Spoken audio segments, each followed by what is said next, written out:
मैं doctor Shyam, associate professor, department of political science, Raja Singh college Siwan, B honours part 1 के छात्रों के लिए एक व्याख्यान प्रस्तुत कर रहा हूँ। इसका शीर्षक है राज्य के कार्य के संबंध में समाजवाद। समाजवाद आधुनिक युग की सबसे महत्वपूर्ण और लोकप्रिय विचारधारा है। ये विचारधारा इस रूप में जाना जाता है कि सभी क्षेत्रों में न्याय हो और समाज में शोषण की व्यवस्था का अंत हो। इस रूप में हम इसे जानते हैं। आज प्रायः विश्व के अधिकांश देशों में समाजवादी विचारधारा जो है वो विकसित होती जा रही है। विश्व का प्रत्येक देश अपने आप को समाजवादी कहलाने में गर्व का अनुभव करता है। समाजवाद का विचार उतना ही पुराना है जितना कि हमारी मानव सभ्यता। समाजवादी विचारकों में मुख्य रूप से saint Simon, Robert Owen, Charles Fourier और प्रौधा आदि इन सबों के नाम उल्लेखनीय हैं। C.M. जोड ने समाजवाद के बारे में कहा है कि समाजवाद एक ऐसे टोप के समान है जिसकी आकृति भंग हो गई है क्योंकि हर कोई इसे धारण करने का प्रयत्न करता है। तो ये बातें दर्शाती है कि समाजवाद का जो विचार है वह कितना लोकप्रिय है, समाजवाद अंग्रेजी शब्द सोशलिज्म का हिंदी रूपांतरण है जो सोशस शब्द से बना है जिसका अर्थ है समाज। जैसा कि शब्द व्युत्पत्ति से स्पष्ट है, समाजवाद व्यक्तिवाद के विरुद्ध प्रतिक्रिया के रूप में विकसित विचारधारा है। व्यक्तिवाद जहाँ व्यक्ति पर केंद्रित होता है, वहीं समाजवाद समाज पर केंद्रित है। समाजवाद की जो उद्देश्य है वो समाज में समानता की स्थापना करना है। सबसे पहले हम लोग इस बात को समझने का प्रयास करें कि 18वीं और 19वीं सदी में जो व्यक्तिवादी विचारधारा काफ़ी लोकप्रिय हुई और इसकी लोकप्रियता ने व्यक्तिवाद का जो दौर चला उसमें आर्थिक हस्तक्षेप की नीति और समाज में आर्थिक और औद्योगिक जीवन पर इसका जो है काफ़ी बुरा प्रभाव पड़ा। मजदूरों के खास करके जीवन पर इसका बहुत बुरा प्रभाव पड़ा व्यक्तिवादी विचारधारा का, और आर्थिक क्षेत्र में जो हस्तक्षेप की नीति का जो समर्थन किया गया था उसके चलते इसी व्यक्तिवादी विचारधारा की प्रतिक्रिया में समाजवाद का जन्म हुआ। और अब ये इस बात पर जोर दिया जाने लगा कि मजदूरों के, समाज के सभी वर्गों के हित में राज्य को कार्य करना चाहिए। ऐसे नियम बनाने चाहिए जो समाज के सब लोगों के हित में हो, सभी लोगों का हित उसमें सुरक्षित हो। सबसे पहले हम समाजवाद की परिभाषा को समझने का प्रयास करें। परिभाषा द्वारा हम इसे समझने का प्रयास करें। सेलर्स ने कहा है कि समाजवाद एक ऐसी जनतंत्रात्मक विचारधारा है जिसका उद्देश्य समाज में एक ऐसा आर्थिक संगठन स्थापित करना है जो कि व्यक्ति को अधिकतम न्याय और स्वाधीनता प्रदान कर सके। रैमजे मैकडोनाल्ड के शब्दों में, सामान्य शब्दों में समाजवाद की इससे अच्छी परिभाषा नहीं दी जा सकती है कि यह समाज की भौतिक तथा आर्थिक शक्तियों को संगठित करता है तथा उन पर मानवीय शक्ति का नियंत्रण स्थापित करना चाहता है। इनसाइक्लोपीडिया ब्रिटेनिका के अनुसार समाजवाद वह नीति या सिद्धांत है जिसका उद्देश्य केंद्रीय लोकतंत्रात्मक सत्ता के आधार पर उत्पादन और वितरण की वर्तमान व्यवस्था के स्थान पर एक श्रेष्ठ व्यवस्था की स्थापना करना है। इसे और थोड़ा सा अच्छे तरीके से समझाने का प्रयास भारतीय समाजवादी नेता श्री जयप्रकाश नारायण ने किया है। जयप्रकाश नारायण के शब्दों में, समाजवादी समाज एक ऐसा वर्ग विहीन समाज होगा जिसमें सब श्रमजीवी होंगे। इस समाज में सारी संपत्ति सच्चे अर्थों में सार्वजनिक अथवा राष्ट्रीय संपत्ति होगी। अनार्जित आय तथा आय से संबंधित भीषण असमानताएं सदैव के लिए समाप्त हो जाएगी। ऐसे समाज में मानव जीवन तथा उनकी प्रगति योग्यतानुकूल होगी और सब लोग सबके हित के लिए जीवित रहेंगे। इस प्रकार से जो समाजवाद की परिभाषा दी गई है, उन परिभाषाओं पर हम ध्यान दें तो समाजवाद में मुख्य रूप से इस बात पर जोर दिया जा रहा है कि जो समाज में संसाधन है, उन संसाधनों पर समाज के लोगों का अधिकार होना चाहिए तथा उसे समाज के हित में उन संसाधनों का उपयोग भी किया जाना चाहिए। ये बहुत लोग इसको मान लेते हैं कि साम्यवाद और समाजवाद एक ही हैं। ऐसा नहीं है। साम्यवाद और समाजवाद दोनों में अंतर है। इवेंस्टीन ने इसको स्पष्ट करते हुए कहा है कि समाजवाद और साम्यवाद विचारधारा और जीवन मार्ग के रूप में उतने ही परस्पर भिन्न हैं जितने कि उदारवाद और सर्वाधिकारवाद। यानी समाजवाद में समाज के बारे में चिंतन करना है, सभी लोगों के हित के बारे में चिंतन करना, लेकिन साम्यवाद एक विशेष व्यवस्था है, एक विशेष व्यवस्था है। उसमें एक ऐसी अवस्था के बारे में कल्पना की जाती है जिसमें न राज्य हो न वर्ग हो, ऐसा कुछ नहीं हो। जबकि समाजवाद में राज्य को समाप्त नहीं किया जाता। समाज राज्य का समाज की बेहतरी के लिए कार्य करेगा। इसलिए हम देखते हैं कि समाजवाद के अनुसार राज्य का जो कार्य क्षेत्र है वो कैसा है। तो समाजवादी विचारधारा के अनुसार राज्य का कार्य क्षेत्र को काफ़ी व्यापक बना दिया गया है।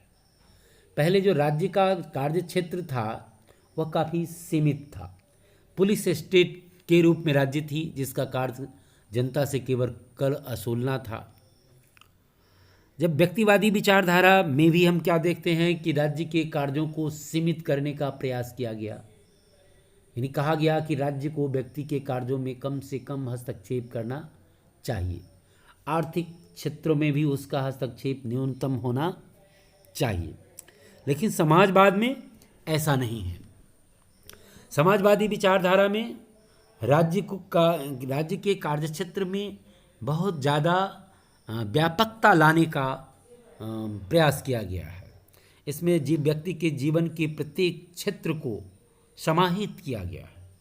राज्य के द्वारा इसमें कहा जाता है कि राज्य के द्वारा वे सभी कार्य किए जाने चाहिए जो व्यक्ति और समाज की उन्नति के लिए जरूरी है, क्योंकि व्यक्ति एवं समाज की उन्नति के लिए किए जाने वाले कार्यों की कोई सीमा नहीं है। इसलिए सामाजिक जीवन के प्रायः सभी कार्य राज्य के अंतर्गत आ जाते हैं। गार्नर ने इस संबंध में कहा है कि इस सिद्धांत के समर्थक व्यक्तिवादियों की भांति राज्य पर अविश्वास करके एवं उसे बुराई मानकर उसके कार्यक्षेत्र को कम से कम करने के विपरीत राज्य को सर्वोच्च एवं निश्चित रूप से लाभप्रद मानते हैं और चाहते हैं कि राज्य के कार्य जनता के सामान्य आर्थिक, बौद्धिक एवं नैतिक हितों की अभिवृद्धि करे।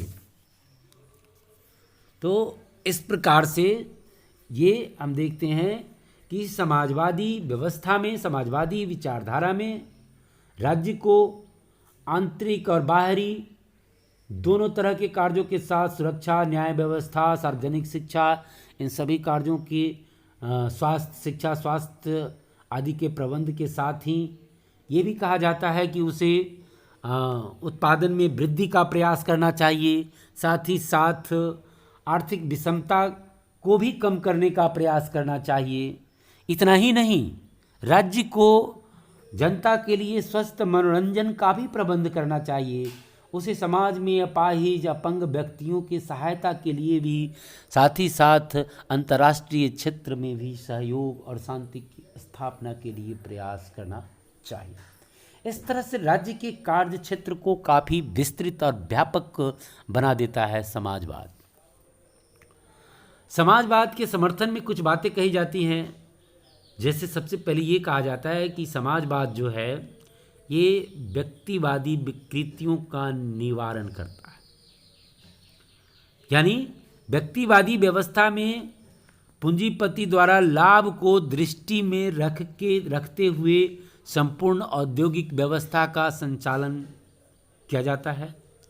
इसमें जो उद्योगपति हैं वो अपने उद्योग को इस तरह से चलाते हैं कि उनको ज़्यादा से ज़्यादा लाभ मिले, उसमें श्रमिकों को कम से कम वेतन दिया जाता है, ज़्यादा से ज़्यादा काम करवाए जाते हैं उनसे। तो इस तरह से ये विकृति है पूंजीवादी व्यवस्था, व्यक्तिवादी व्यवस्था की।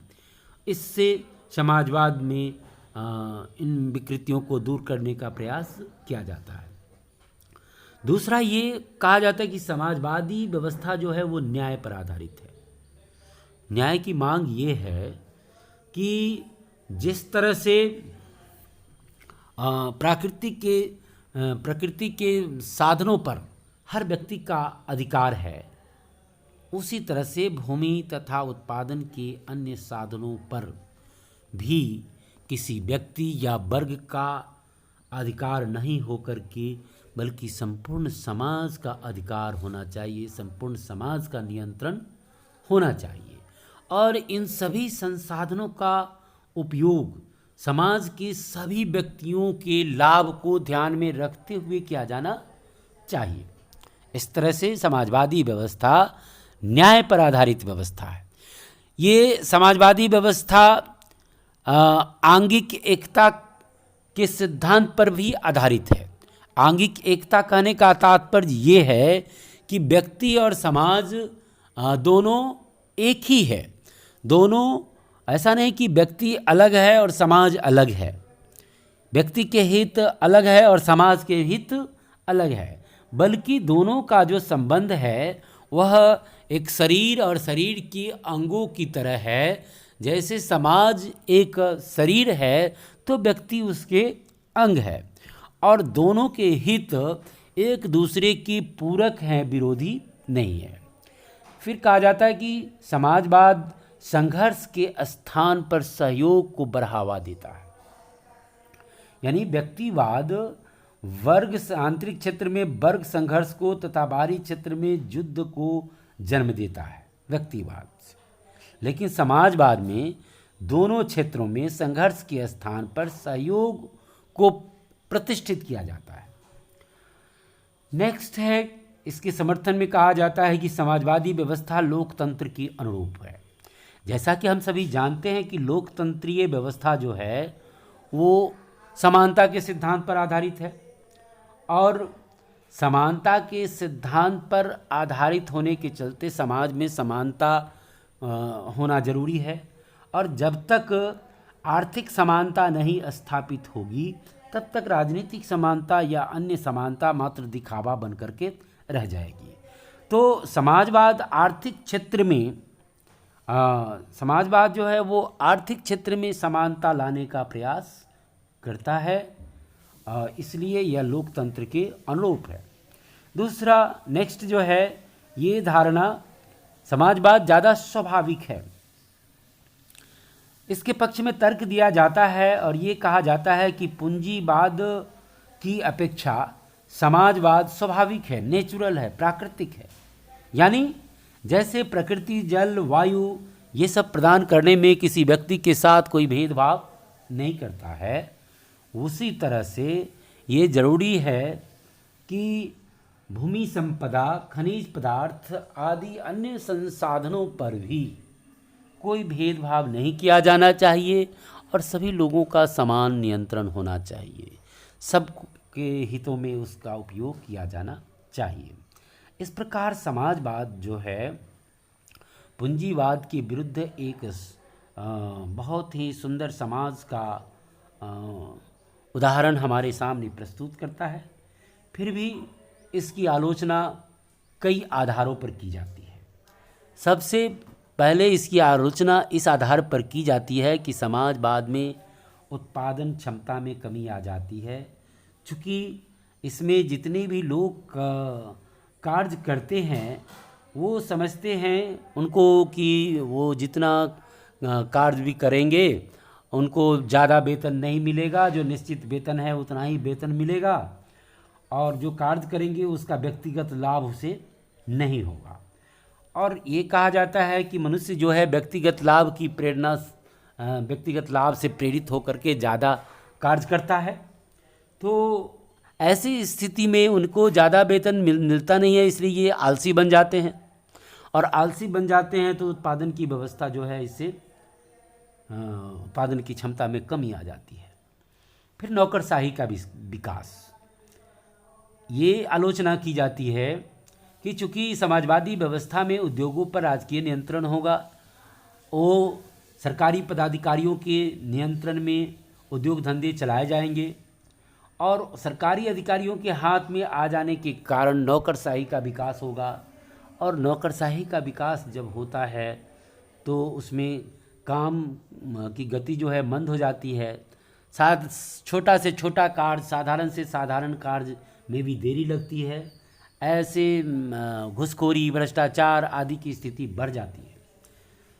फिर ये इसकी आलोचना इस आधार पर भी की जाती है कि कार्यकुशलता में कमी आती है, क्योंकि समाजवादी व्यवस्था में सार्वजनिक निर्माण संबंधी उत्पादन, वितरण, श्रमिक विधान संबंधी कार्य सभी सरकार द्वारा, राज्य द्वारा किए जाते हैं।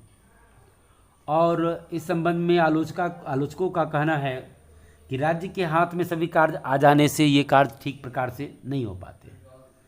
राज्य में के कार्यों में आधार राज्य द्वारा जो कार्य किया जाता है, जो उसमें अकुशलता होती है, यह अकुशलता राज्य के अस्तित्व के लिए भी खतरनाक हो सकती है। इसकी आलोचना इस आधार पर भी की जाती है कि इसमें मनुष्य का नैतिक पतन हो जाता है।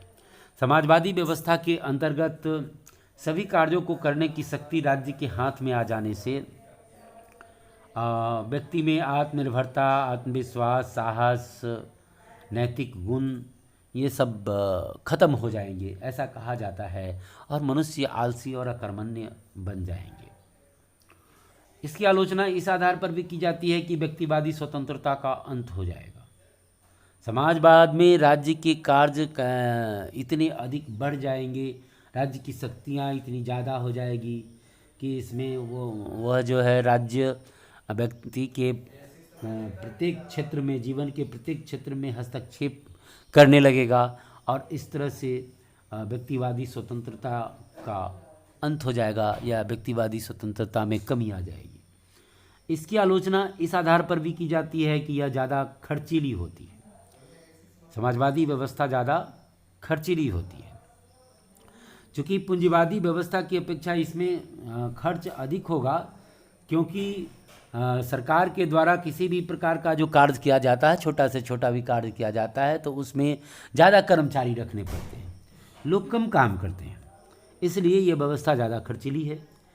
इसकी आलोचना इस आधार पर भी की जाती है कि इसमें एक तरह का लूट होता है। समाजवाद कहा जाता है कि समाजवाद एक प्रकार की व्यवस्थित लूट है। इसको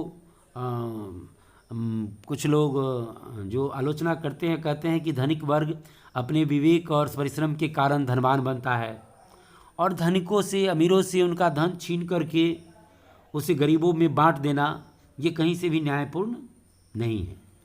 डेविडसन ने इसलिए समाजवाद को एक संगठित और व्यवस्थित लुटेरापन माना है। लेवेलिए कहते हैं कि समाजवाद इस सिद्धांत पर आधारित है कि योग्य, परिश्रमी और भाग्यशाली व्यक्ति अपने गुणों और श्रम के पुरस्कार के रूप में जो प्राप्त करे उसे मूर्ख, आलसी और अविवेकी व्यक्तियों में समान रूप से बांट दिया जाए। इस प्रकार से समाजवाद की आलोचनाएं की जाती रही हैं, लेकिन वर्तमान समय में इन आलोचनाओं का कोई खास व्यवहारिक महत्व नहीं है। व्यवहार में ऐसा नहीं है कि जो भी उद्योग धंधे राजकीय नियंत्रण में चल रहे हैं उसमें उत्पादन की क्षमता में बहुत कमी आ गई है, या इससे व्यक्तियों के नैतिक स्तर का पतन ही हो जाता है।